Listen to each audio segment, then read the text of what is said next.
আসসালামু আলাইকুম। এটা হচ্ছে আমার ছোট কাকার মেয়ে, 2 মেয়ে ইরা।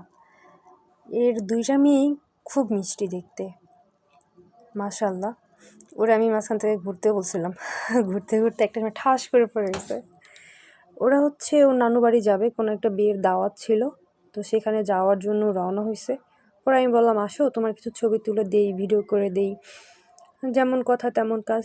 সে মোবাইলের ক্যামেরা দেখলে এমনিতেই রেডি হয়ে যায় ছবি তোলার জন্য।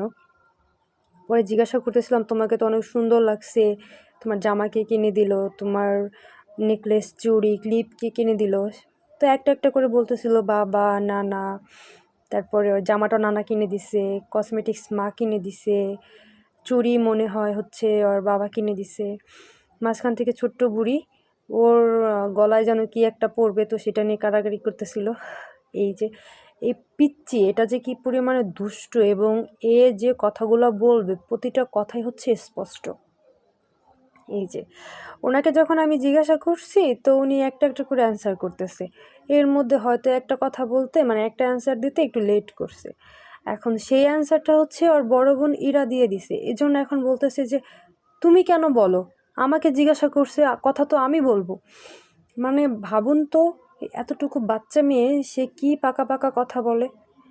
আর কথাগুলো খুব ভালো শোনায়। আসলে ছোট তো, কথা বলার ধরন এবং ওর কণ্ঠস্বর, অঙ্গভঙ্গি সব কিছু মিলায়া হচ্ছে ও আসলেই অনেক সুন্দর করে কথা বলতে পারে এবং খুব স্পষ্ট।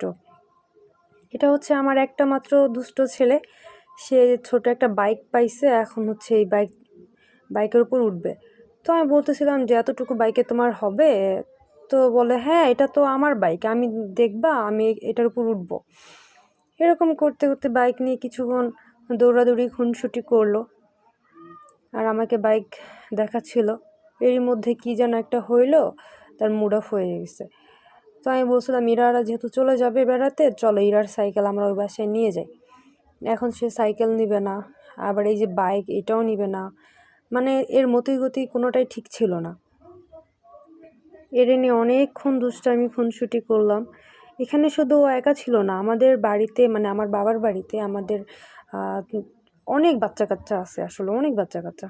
এই যে আমি ইরাকে বলছিলাম, ইরা আসো, তুমি নিচে নামো, তোমাকে এখানে ছবি তুলে দিই। তো এই কথা বলতে আমার মনে হলো যে ওর একটা কমেন্ট করি। সেটা হচ্ছে, ইরা হচ্ছে অমির মতো দেখতে কিছুটা, টিকটকার অমি, মানে যাই হোক, আমি ওনার সাথে তুলনা করলাম, ওনার মতো দেখতে। তো এখানে হচ্ছে আমার চাচাতো ভাই, ও হচ্ছে ইলমাকে বলতেছিল, মানে আমার ছোট কাকার ছোট মেয়েকে বলতেছিল চুন্নি, কারণ ইলমার সাথে অমির সাথে একদমই মানে বোনে না, দুজনের সাথে সবসময় ঝগড়াঝাটি লেগেই থাকে। তো আমি বলতেছিল ইরার মাকে সুন্দর লাগতেছে, ইরাকে সুন্দর লাগতেছে, কিন্তু ইলমাকে চুন্নির মতো লাগতেছে। অবশেষে আমরা খুনসুটি করে বাড়ির পথে, এটা হচ্ছে আমাদের ঘরের পাশে ছোটোখাটো একটা জায়গা, শর্টকাট জায়গা আসলে। আমরা এখান দিয়ে হচ্ছে খুব শর্টকাটভাবে ঘরে ঢুকতে পারি।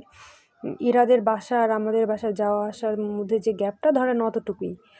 পরে বাড়িতে আসলাম, এসে দেখি আমার মা গাছ থেকে লাউ পাতা ছিঁড়ল, এবং সে একা একা লাউ পাতা মানে বাছতিছে রান্না করার জন্য।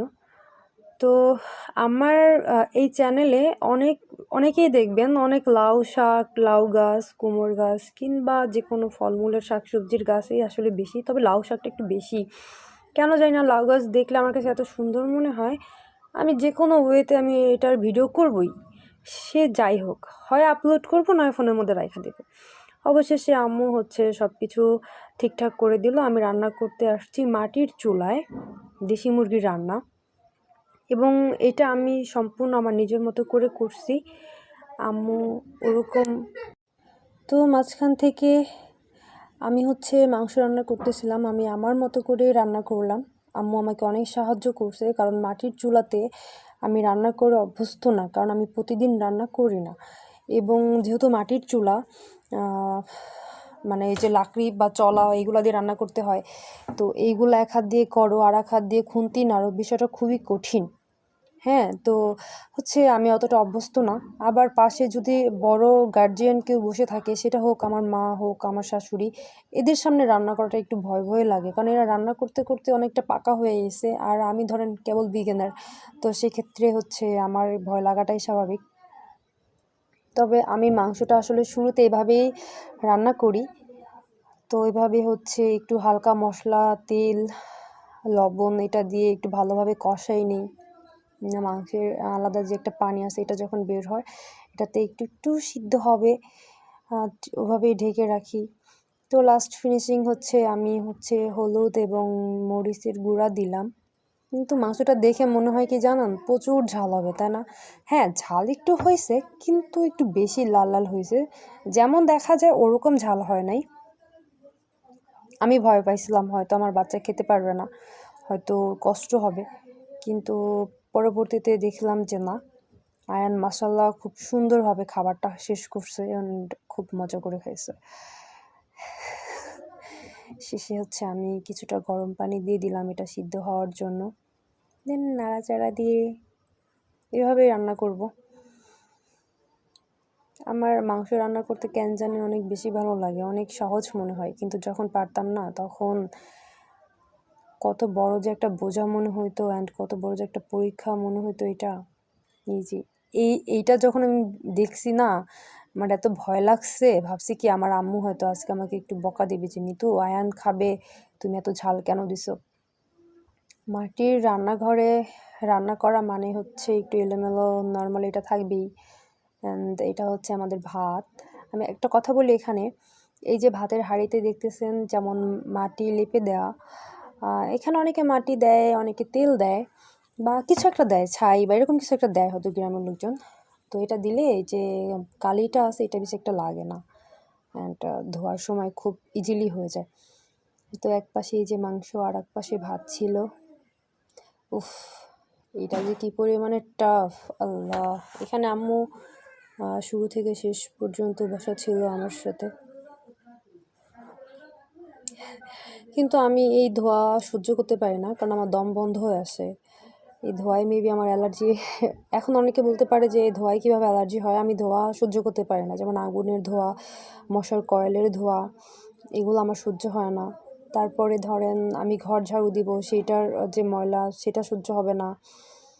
এইগুলো আসলে আমি নিতে পারি না, এগুলো আমার অনেক কষ্ট হয়। কিন্তু অবশেষে এই যে আমার তরকারি শেষ।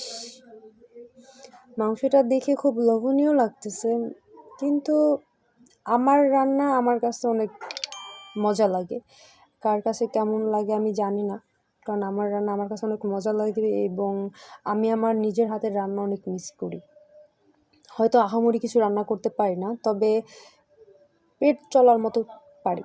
এটা লাউ শাক, আম্মু যেটা বেছে দিছে, লাউ শাক আলু সিম দিয়ে রান্না করে, এবং এর একটা সিক্রেট মশলা আছে যেটা আম্মু বানায় রাখছে, এবং আম্মু ওটা দিয়ে এটা রান্না করে।